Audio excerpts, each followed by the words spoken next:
warahmatullahi wabarakatuh.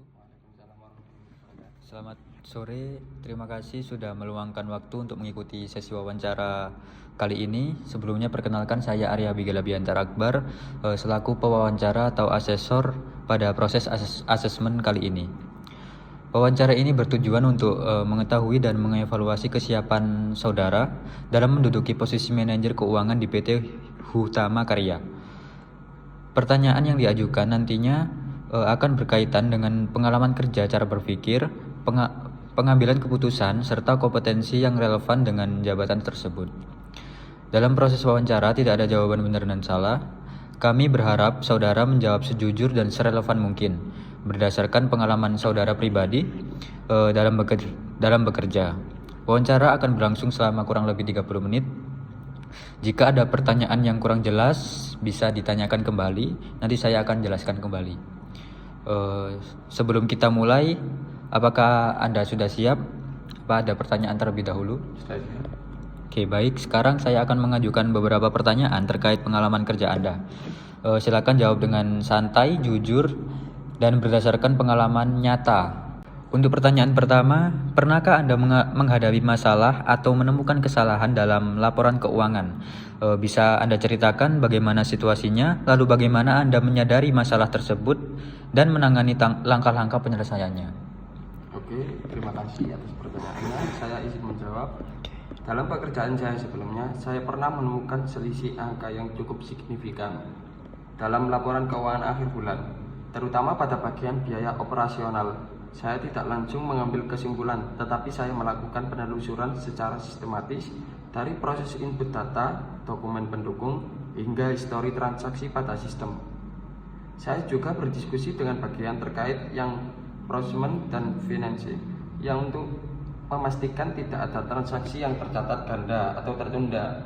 Setelah saya telusuri, ternyata ada kesalahan saat pencatatan input dan validasi dokumen. Karena adanya invoice yang tercatat 2 kali, saya memperbaiki data secara akurat dan kemudian mengusulkan sistem validasi 2 tahap, serta membuat checklist verifikasi digital agar kesalahan tidak terulang lagi. Saya lihat saudara cukup bagus ya untuk menyelesaikan permasalahan tersebut. Oke. Untuk pertanyaan selanjutnya, bagaimana pengalaman saudara ketika harus mengambil keputusan keuangan atau menentukan langkah tertentu padahal datanya belum lengkap atau masih terbatas? Boleh ceritakan alur berpikir dan pertimbangan Anda? Ada satu situasi di mana saya harus memutuskan estimasi anggaran untuk program kerja baru. Sementara data aktual biaya dari beberapa vendor belum lengkap karena tidak memungkinkan menunda keputusan. Saya menggunakan pendekatan analisis berdasarkan data histori, proyeksi, tren, serta perbandingan umum dari standar biaya dari tahun sebelumnya. Saya kemudian membuat skenario penganggaran dalam 3 versi, konvertif, moderat, dan progresif, lengkap dengan resiko dan antisipasinya. Saya menyampaikan alternatif tersebut secara transparan kepada pemimpin agar keputusan tetap akurat dan terukur. Setelah data lengkap diperoleh, hasilnya hampir sesuai dengan estimasi saya buat sehingga tidak ada revisi besar yang diperlukan. Oke. Pertanyaan selanjutnya, saat memasuki periode pelaporan, bagaimana biasanya saudara menyusun rencana kerja agar prosesnya terstruktur dan selesai tepat waktu? Boleh ceritakan langkah-langkah yang saudara lakukan? Oke, saya selalu memulai proses perencanaan dengan membuat timeline yang jelas dan terstruktur berdasarkan tahapan proses, serta menetapkan PIC untuk setiap tugas agar tidak terjadi tumpang tindih pekerjaan. Saya juga membuat daftar prioritas, estimasi waktu, serta potensi hambatan, beserta strategi mitigasinya. Selain itu, saya menerapkan sistem monitoring harian atau mingguan melalui tools seperti Excel tracking, reminder board, dan meeting progress. Dengan cara ini, tim memiliki gambaran yang jelas mengenai target, ritme kerja, dan standar kualitas yang akan dicapai. Bagus sekali langkah-langkah yang Anda lakukan. Untuk pertanyaan selanjutnya, kalau Anda menghadapi beberapa deadline sekaligus, Bagaimana cara Anda menentukan prioritas dan mengatur waktu agar semua pekerjaan tepat selesai dengan baik? Oke, saya pernah berada dalam kondisi di mana beberapa laporan harus selesai di waktu yang hampir bersamaan, yaitu laporan bulanan, pajak, dan evaluasi anggaran. Hal ini pertama yang saya lakukan adalah menganalisis tingkat urgensi, dampak, dan tingkat kompleksitas setiap laporan untuk menentukan prioritas kerja. Kemudian, saya menyusun daftar tugas harian serta rinci dan memastikan bahwa tim memahami ritme kerja serta deadline yang ditetapkan. Saya juga memberikan ruang untuk diskusi apabila ada hambatan sehingga masalah dapat ditangani sebelum menumpuk. Dengan strategi pembagian waktu dan kontrol progres, semua laporan berhasil selesai tepat waktu tanpa mengorbankan ketelitian. Oke. Untuk pertanyaan selanjutnya, bisakah Anda ceritakan pengalaman ketika memimpin tim dalam situasi yang cukup menekan, misalnya waktu yang mepet, banyak revisi atau audit? Apa yang Anda lakukan agar tim tetap bisa fokus? Saya pernah mendampingi salah satu anggota tim yang mengalami kesulitan dalam memenuhi target kualitas laporan. Saya tidak langsung mengkritik, tetapi saya ajak diskusi untuk mencari tahu penyebabnya. Apakah dari skill pemahaman atau manajemen waktu? Nah, setelah itu mengetahui kendalanya, saya memberikan arahan berupa cara kerja yang lebih efektif, membagi langkah menjadi tahapan kecil, serta memberikan contoh penyajian laporan yang ideal. Saya juga memberikan monitoring dan feedback secara bertahap agar prosesnya terpantau dan keberhasilannya lebih terukur. Setelah itu performanya meningkat dan ia mampu menyelesaikan tugasnya. Kemudian bagaimana cara Anda memberikan arahan atau umpan balik kepada rekan atau anggota tim yang kesulitan mencapai target? Bisa diberikan contoh konkretnya? Dalam bidang keuangan, bekerja di bawah tekanan adalah hal yang sangat umum. Saya pernah menangani pekerjaan yang harus diselesaikan dalam waktu singkat karena adanya revisi dari manajemen pusat. Saya mengelola tekanan tersebut dengan tetap fokus pada progres, memecah pekerjaan menjadi beberapa bagian, dan menyelesaikan secara bertahap. Saya juga menjaga komunikasi agar tidak ada kesalahpahaman yang muncul dan memperhatikan akurasi untuk menghindari kesalahan yang mungkin berakibat panjang. Oke. Selanjutnya, pernahkah Anda berada pada situasi kerja yang sangat menekan atau mendesak? Bagaimana Anda mengolah stres dan tetap menjaga kualitas pekerjaan Anda? Saya pernah harus bekerja melebihi jam kerja ketika menghadapi deadline pelaporan tahunan. Untuk menjaga kualitas pekerjaan, saya selalu berusaha mengatur ritme dengan memberikan jeda istirahat singkat dan memastikan tidak bekerja dalam keadaan terlalu lelah. Selain itu, menghindari bekerja yang tergesa-gesa dengan menerapkan sistem checklist agar tidak ada bagian yang terlewat.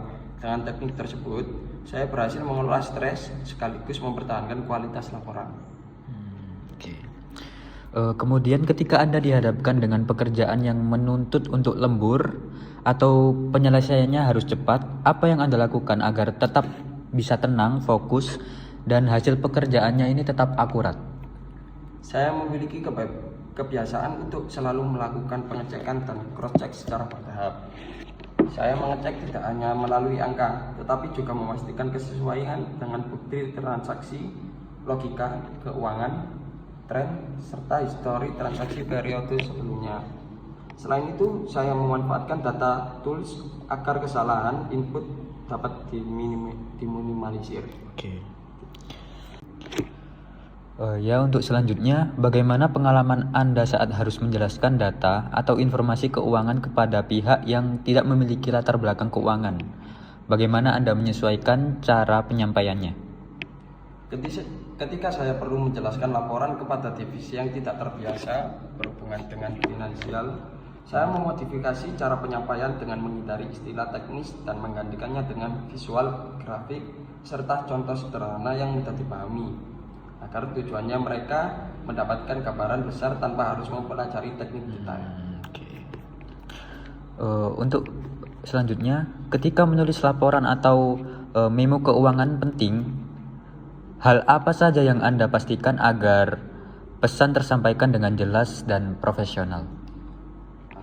Saat menulis laporan, saya selalu menggunakan struktur yang sistematis dan mudah dibaca, mulai dari kesimpulan utama, data pendukung, dan rekomendasi. Saya juga melakukan pengecekan tata bahasa menggunakan istilah dan kesesuaian format agar laporan tersebut dapat dipahami dengan jelas oleh berbagai pihak. Oke. Pertanyaan selanjutnya, bisa ceritakan pengalaman Anda bekerja sama dengan divisi atau tim lain dalam menyelesaikan tugas. Bagaimana Anda menjaga komunikasi agar tetap efektif? Saya pernah bekerja dalam proyek yang mengharuskan koordinasi dengan divisi lain, seperti operasional dan purchasing. Saya membangun komunikasi yang terbuka dan saling menghargai agar seluruh informasi dapat tersampaikan dengan jelas dan memastikan tidak ada hambatan yang mengganggu proses kerja. Jika terjadi perbedaan pendapat dalam tim, bagaimana cara Anda menyikapinya agar masalah ini bisa selesai tapi hubungan kerja tetap baik? Saya memandang perbedaan pendapat sebagai bagian dari dinamika tim.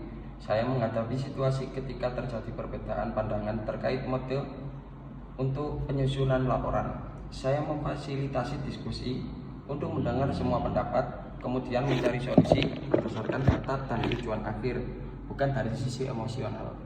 Oke. Untuk selanjutnya, apa yang membuat Anda tertarik untuk mengembangkan karir menuju posisi manajerial, terutama di bidang keuangan? Saya ingin berkontribusi lebih luas dalam pengembangan perusahaan, tidak hanya dalam penyusunan laporan, tetapi juga dalam menjadikan keuangan sebagai dasar pengambilan keputusan strategis. Saya berharap dapat membawa tim untuk bekerja lebih efektif dan efisien dan inovatif. Ketika menghadapi pekerjaan yang repetitif, melelahkan, atau menantang, bagaimana Anda menjaga semangat dan konsistensi bekerja? Saya menganggap setiap tugas dan tantangan sebagai bagian dari proses pembelajaran dan peningkatan kemampuan. Saya menjaga semangat dan membuat target pengembangan diri, mencari metode kerja yang lebih efisien, serta mengevaluasi hasil pekerjaan agar dapat terus berkembang. Oke. Untuk sesi wawancara kali ini sudah selesai. Terima kasih atas jawaban dan penjelasan Anda. Semua informasi akan menjadi bahan pertimbangan dalam proses asesmen. Apakah masih ada hal lain yang ingin Anda tambahkan sebelum kita akhiri sesi ini? Sudah cukup. Oke. Maka sesi ini akan saya akhiri. Terima kasih. Assalamualaikum warahmatullahi wabarakatuh. Waalaikumsalam warahmatullahi wabarakatuh.